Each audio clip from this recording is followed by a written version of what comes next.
Lost. People who have died in this country alone of COVID.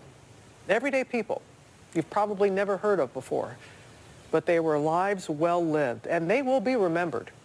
Here's my ABC News colleague, David Muir. Tonight, we honor the more than 300,000 lives lost in America this year to this pandemic.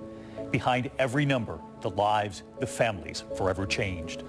The children, 5-year-old kindergartner Skylar Herbert, her mother a police officer and her father a firefighter, their fellow servicemen and women coming together, lining the streets in their vehicles to honor Skylar.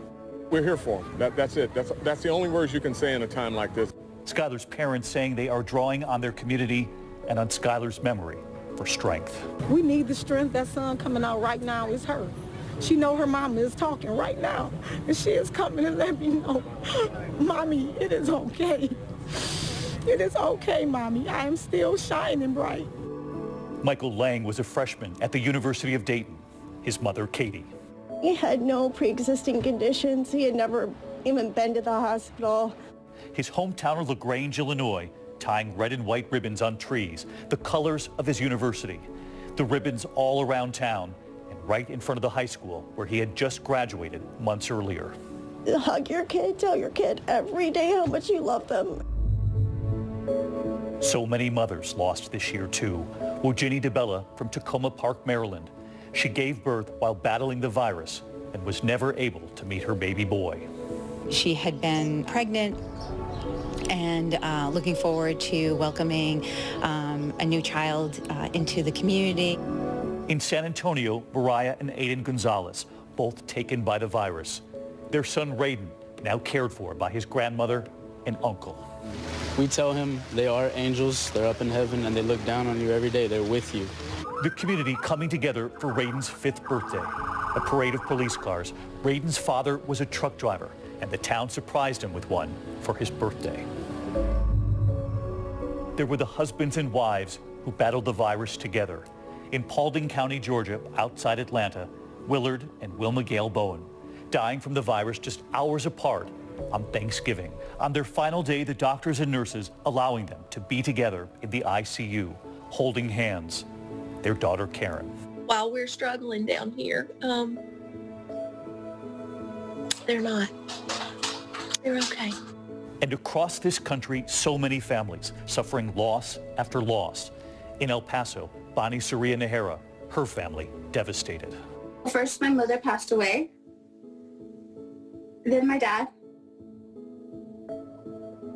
Then my cousin, Martha. My Aunt Rachel. My Aunt Lupe. And my Uncle Louis. Hey, Mr. Logan. There were the teachers and coaches lost across this country. When these students in Indianapolis learned that their beloved coach was battling the virus, they sent him video messages, hoping it would help. We're all thankful for you always. Pick us up when we're down. Coach Paul Logan was a towering figure at North Central High School for more than 30 years. Coach Logan did not survive. And at high school football stadiums across Indiana, they set a time, 7 p.m., to honor that coach by turning on the stadium lights as the sun began to set, to remember the man who encouraged every student to reach their potential. And tonight, his son, Michael. The one thing I want people to know about my dad is how he always put others first. And I can't thank him enough for the childhood he gave us and the legacy he left. We all have big shoes to fill. The essential workers we lost this year too. Rolando Aravena was a communications field technician who was sent to a New York hospital to help prepare for the surge. Melody, his wife, remembering their last words over FaceTime. He just looked at me and he said, Mel, I never knew a love like this before, and I love you so much. Rolando's family now asking others to help in the fight. Hi, Lola here. His 10-year-old daughter, Lola, he died on her birthday. I'm urging you to get your plasma donated. Help save a life. My dad is not here, and I want to help others so that your friends and family don't get lost. And of course, we honor the many doctors and nurses on the front lines who were lost this year. Dr. Carlos Araujo Preza worked in the ICU COVID unit in Tomball, Texas. Retired Dallas nurse Iris Maida. She came out of retirement to help. My kids want their grandmother back. I want my mother back. Iris's family has now started a scholarship fund for nurses. Dr. Adeline Fagan from Syracuse, New York. She was just 28 years old. She fought the virus herself for 2 months. My mom told me that when she had to leave, she said to Adeline, "Adeline, I love you," and she kissed her. And Adeline is, goofy as she was, made a kissy face back at my mom. And so we know that she knew that she was loved and that we were there, and even to lend.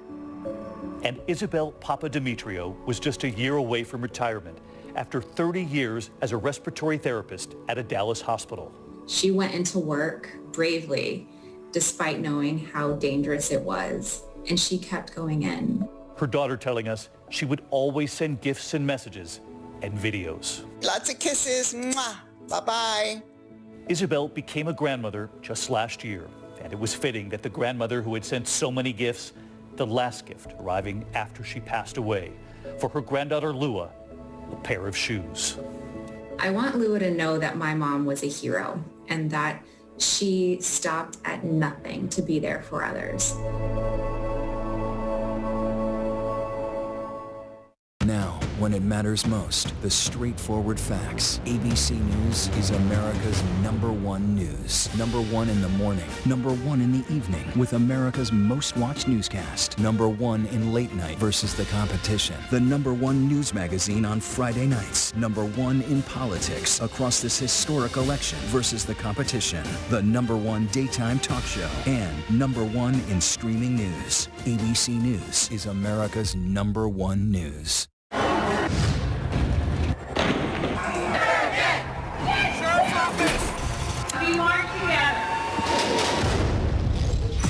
The most powerful stories of our time, anytime. Nightline.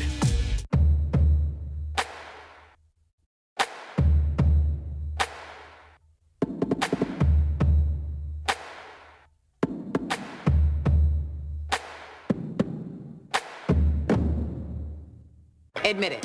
These days, what you need to know Seems to change just about every day. What is it that you really want to know, need to know, To help you not just get through your day, but to make the most of it? Feel smarter. feel better. Feel happier. Well, how about a third hour of Good Morning America in the afternoon? GMA 3, what you need to know. Lunchtime at 1 Eastern, 12 Central and Pacific on ABC. It's all about you. What you're seeing right now, this is part of the eye wall. This procession of migrants goes back 2 miles. There is going to be catastrophic damage. This fire has made a run. You can see those flames shooting up into the sky. We are on the jam-packed red carpet. To the right, guys. So this is the 4th weekend of protest.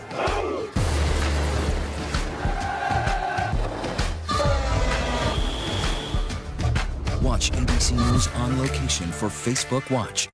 Breaking news, context, analysis. With today's extraordinary news cycle, Now is the perfect time for ABC News Live. A streaming news game changer. The time is now for ABC News Live. Get it streaming everywhere. More Americans choose ABC News, America's #1 news source.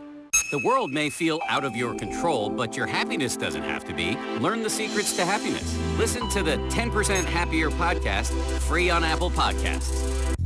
Now, Michael Strahan with some bright spots of the year. I think it's important to share stories of positivity because it's those stories that help you find the silver linings in life. 9-year-old Orion Jean won $500 in a speech contest. With the money, Orion purchased toys for a local children's hospital in August. When you think about it, donating toys to someone who really needs